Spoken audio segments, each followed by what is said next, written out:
So I'm coming back today with a client tutorial, beautiful glitter cut crease. I have just cleaned up my client's brows as well as primed her with NARS Pore and Shine Control. And right now I am just carving out her brows. I'm using my Absolute New York brow pencil in the color Smoke. And I love brows like this. They're super thin, sparse, so you're able to manipulate the brow so much better as opposed to super thick brows. I love my super thick brow girls, but I'm just saying, these are absolutely my favorite. By the way, I moisturized her before I applied the primer, so just bear with me. I'm just brushing that brow to take some of that product off, as well as doing small hair-like strokes towards the beginning of the brow. As you can see, I'm starting at the bottom of the brow, creating that arch, and I'm just gonna let my pencil do the rest of the work. As I'm getting closer to the start of her brow, I am very light-handed. I don't want the brow to be super duper dark. When it comes to the tail, I put a little bit more pressure on the pencil so that it gives you that very sharp effect once you apply the concealer, of course.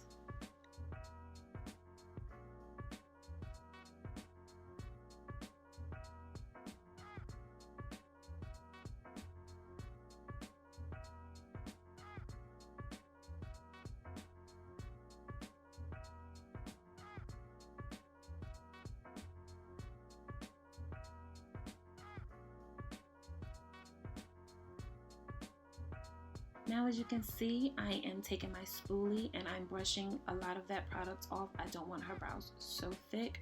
Don't worry, her brows are going to be as symmetrical as possible when we are complete. Don't worry, I let the concealer do all of the hard work. Gotta work smarter, not harder. Now I'm using my Tarte Shape Tape in the shades Tan and Tan Sand. You guys, please forgive me for not putting my products up to the camera. This was an impromptu video, so forgive me. Next video will be on the money. But I'm using the shades Tan and Tan Sand, and I'm using Tan, the lighter color, on the tail of her brow to highlight that brow bone.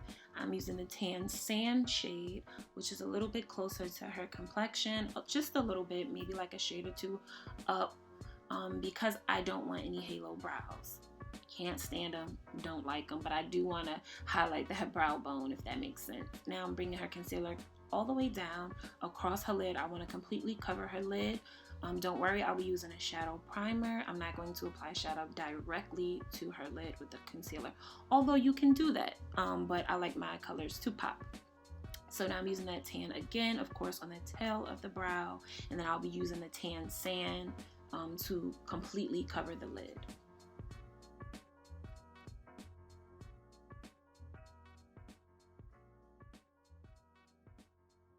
By the way, the brush that I'm using, everyone always asks me, I'm using my MAC 195 brush. I'm nowhere near my product, so if I do forget something, I will leave it in the description box below.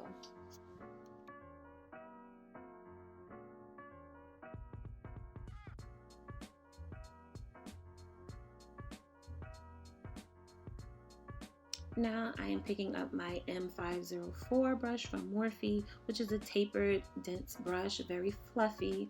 I love taper brushes. I use them throughout an entire application process.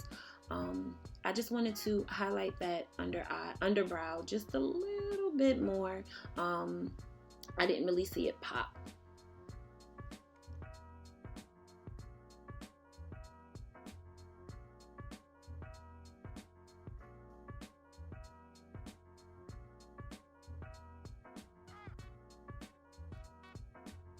Now I'm going in with that Tan Deep Sand color. I believe it's Tan Sand Deep or Tan Deep Sand, one of those. And that color is very close to the colors that we used, of course, already. And I'm just going to carve out the top of her brow. This is always so aesthetically pleasing. Everyone on my makeup page loves my videos like this. I love it too. I can't lie. It's so relaxing for the eyes. It really is. But I'm going to take my time and carve out. I always take my time on the brows. I forewarn my clients, like, sis, I'm gonna be on your brows for a minute. I'm gonna be working on them daddies for a minute. The concealer on top of the brow, I am blending up.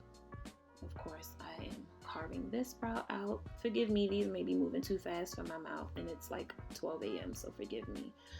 Again, this is how I get my brows as symmetrical as possible. Of course, you know brows are not twins. They should be sisters. They could be fraternal, but they ain't twins, all right?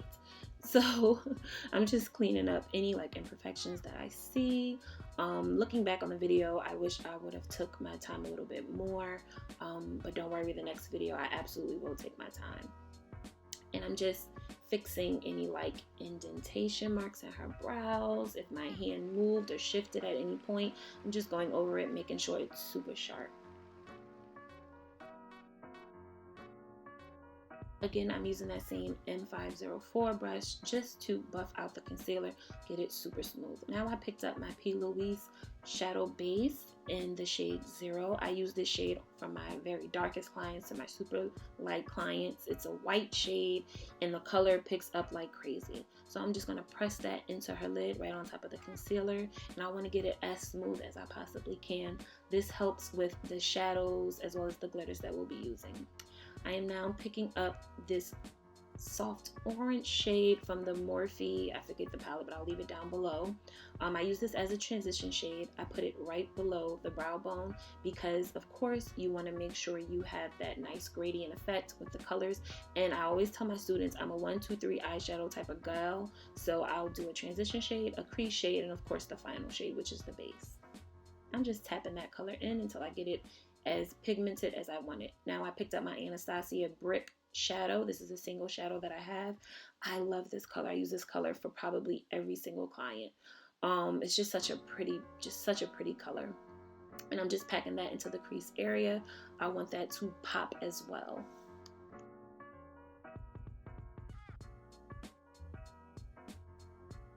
By the way, I'm using my Morphe M433 brush, staple in my kit. I probably have like 30 of these brushes.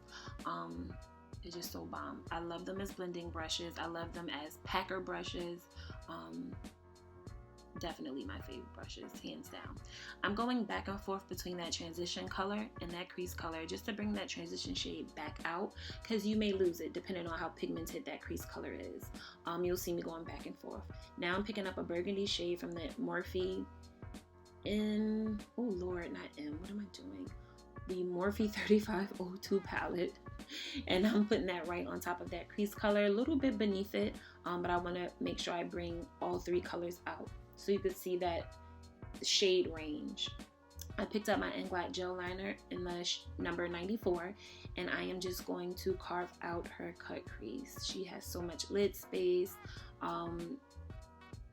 Her eyes were a little hooded, but it's fine because I went right above the crease. Whenever you have a hooded eye client, it's best to go right above the crease. Her eyes are not deep set, so it worked out beautifully.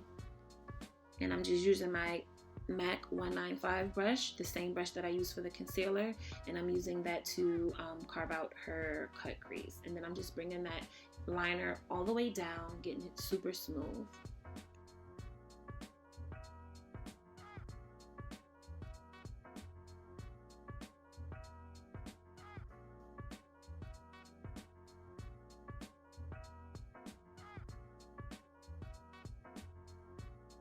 And you guys, please forgive me. I didn't realize that my hand was completely blocking her eye. But you'll see, I believe you see a better view once I get to the other eye. Yes, there we go. Perfect. This eye was giving me just a little bit of trouble, and that's because we started talking. And of course, you know, you want to be as still as possible. But I literally enjoyed her company so much. I had to engage in conversation. We was having such a good conversation. But I'm just fixing up the brow because I can't concentrate. I swear I can't walk and chew gum at the same time. I cannot do a cut crease and talk at the same time, but I really tried my best. And she was so patient, so I really appreciated that. Again, my next video, I will make sure that everything is in full view and I'm not blocking anything. I pinky swear.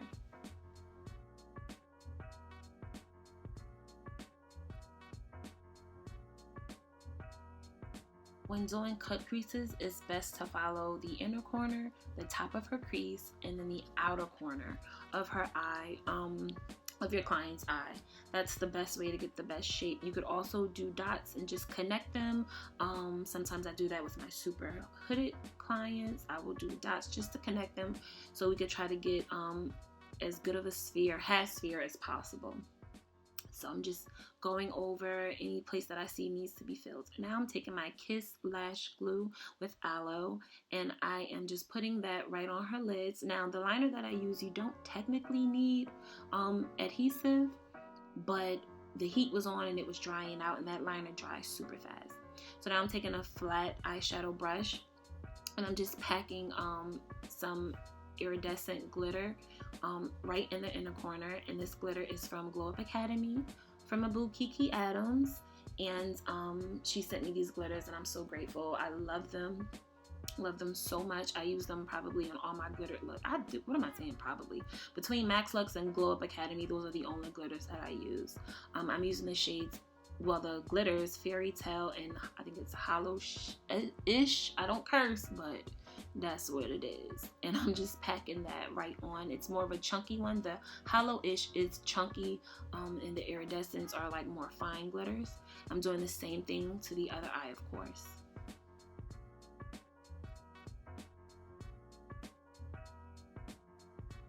Now I'm using that white gold super fine pigment from JlarueCosmetics. A little goes a long way with this pigment. I'm pretty sure a lot of you guys are already familiar with that. I just wanted to make that inner corner pop just a little bit more. And I'm using, I forgot that brush. It's a Morphe brush, but I'll put that in the description box as well. Now I'm taking my e.l.f. wipes and I'm just cleaning up any fallout. We have very little fallout, but you know, those very fine glitters are a pain. So you definitely want to make sure you clean that off because you can see it through foundation. Now I'm taking my spoolie because that is the best way to clean off glitters, is a spoolie. I'm telling you, try that. I'm using my Sephora High Precision liner, and this is like a super matte liner. And forgive me, this liner wasn't the best that I could do, but again, that's because we were talking and everything, and I was just enjoying the conversation so much. Being in quarantine, you don't get to see people. I swear I felt like I'm institutionalized, but we were just having such a great conversation. So I'm basically just taking that and just filling in. I like to outline my eyeliners and then just color it in just like you would a coloring book. That's the best way. With the left eye, I'm starting in the corner, bringing that straight up. Then I'm starting at the very outer corner just to marry the two points, and then I'm gonna color it in like I said. This liner dries super matte, so I was able to go right on top of the glitter. Don't be afraid to do that.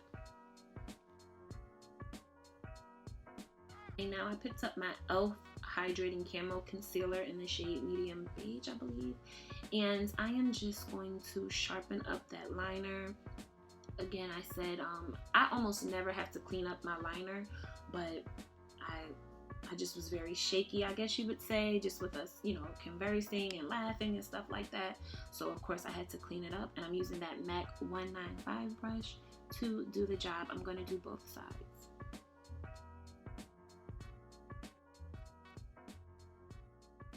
And I'm picking up my Kiss Lash Glue with Aloe, and I am applying that lash glue directly to her lids. This is how I apply lashes for my clients. It's the safest way because for my very sensitive clients to my non-sensitive clients, this lash is going to pop right on. As soon as the glue hits the lid, because your skin is warm, it immediately dries. You don't have to guess as if you would if you put the lash glue directly on the lash band and try to wait it out. With this one, it dries as soon as it hits. It gets dry enough to be tacky. Just lifting up her brow so nothing is dragging or hanging low. I got this cute little AC mini air conditioner fan from Amazon for about 10 bucks. And I just wanted to dry if there was any wet spots. Now I'm just gonna go over her face with Milk of Magnesia. Of course, she's a little oily. So I put that on there to go under the foundation, of course. Now I'm using Black Opal Toasted Chestnut. You always want to go darker around the perimeter. As I do with shadows, I do it with foundation as well. I'm a 1, 2, 3, dark, medium, and light. I'm not overlapping my foundation, but I'm putting it in 3 different sections. I do this probably with 95% of my clients. Now I'm using a MAC, the middle color was Truly Topaz, and now this is the MAC NC44, and I'm just going to put that directly under her eye. Now I know MAC foundations can be a little bit oily, but don't worry because we're going to set this. I have to see that dark, medium, light effect. That gradient effect is beautiful. I'm using my Instapop foundation brush, which is again another tapered brush, dense tapered brush, and I'm just packing that foundation into her skin. All of the foundations are going to blend beautifully, don't worry. And another quick tip to get that flawless finish, you want to spray your brush with rose water. That's what I do, or like a setting spray. I use the Mario Badescu rose water. I put that directly on my brush, and then I just start pushing it into her skin until it melts like butter.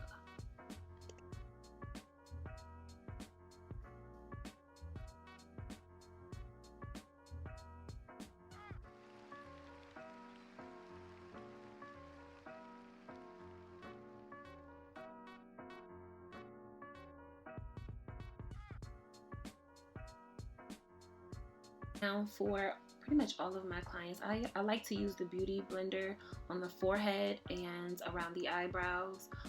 It blends everything much nicer. Of course, we know sometimes the skin can be just a little bit rougher than the rest of our face. I don't know why, but this Beauty Blender works perfect for the forehead. I didn't touch the forehead with the brush, her forehead with the brush at all. I'm also going over her frontal because she asked me to. Now I'm taking my Tarte Shape Tape in the shade, I want to say this is Tan Sand, but again, I'm going to leave it in the description box below.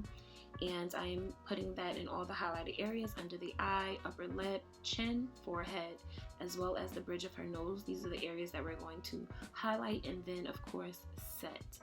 I'm using the Tarte Shape Tape in the shade Deep to just go right above her eyebrows and to again revise that eyebrow. I want it to be super sharp, and again, I don't want that light color to be on top because we cannot do halo brows in 2020. Okay, so I'm using my MAC 195 brush again to do all of the tedious work, getting it super straight. I'm gonna go right underneath that liner, and I'm just going to pick up my Beauty Blender right after and blend everything on the forehead out.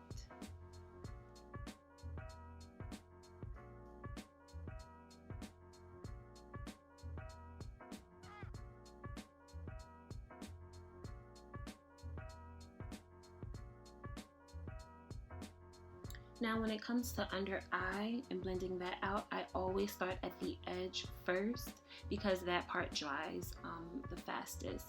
So when you go right underneath the eye, you want to start at the edge and then bring it more and more towards the center of her face, right under her eye. I'm going to just push that concealer into her skin so everything looks as seamless as possible.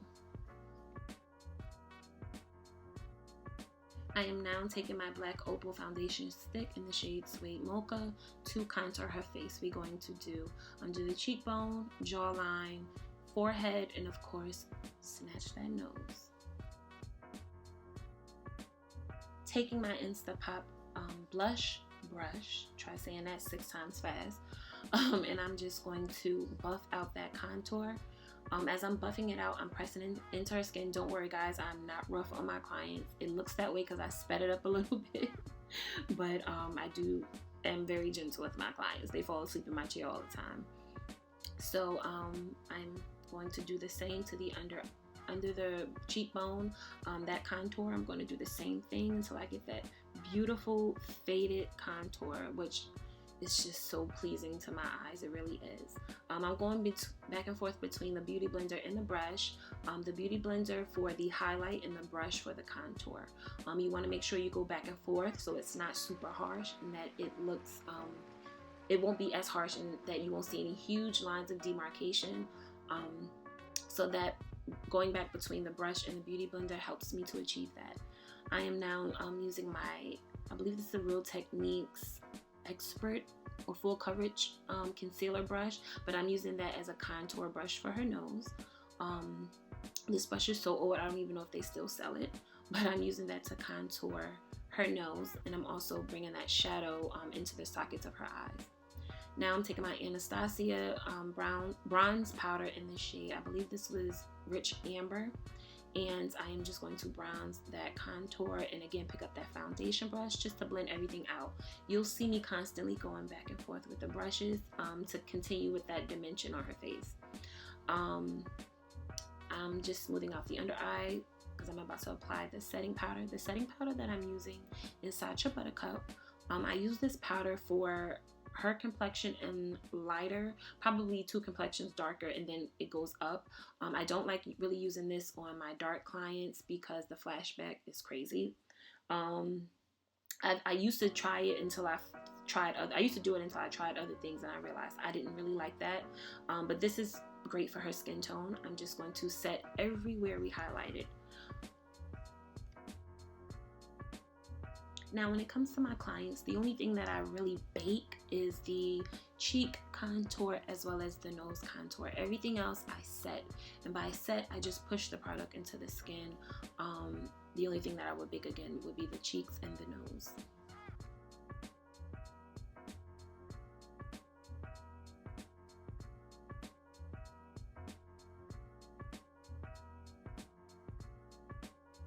I'm picking up my MAC 137 blush brush, which is again another tapered brush that I love, and I am giving my client some blush, and this is from the Morphe. I think it's like a blush palette, like a pro blush palette. I believe that's what it's called. Not 100% sure, but I'll leave it down below, of course. I cleaned off her lips, and I am just going to go back in with that nose contour. I use Black Radiance medium to dark palette for that nose contour. Now I'm taking again another tapered Real Techniques brush, and I am just, this is the blurring concealer brush, and I am just making sure I smooth out her under eye. Of course, you know it can crease even with setting powder, so I use that to kind of reinforce that setting. Now I'm using that burgundy shade from the Morphe 3502 palette, and I'm going right on top of her lash line. My client wanted bottom lashes, so I applied those off camera. Or did I put it in this video? I'm not 100% sure. Oh yes, I applied it off camera. Sorry guys.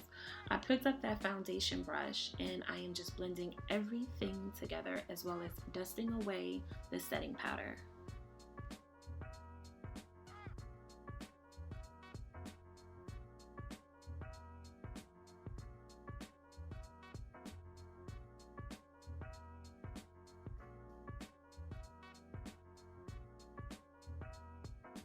Now I'm taking my Morphe Continuous Setting Mist just to bring that color back into her face.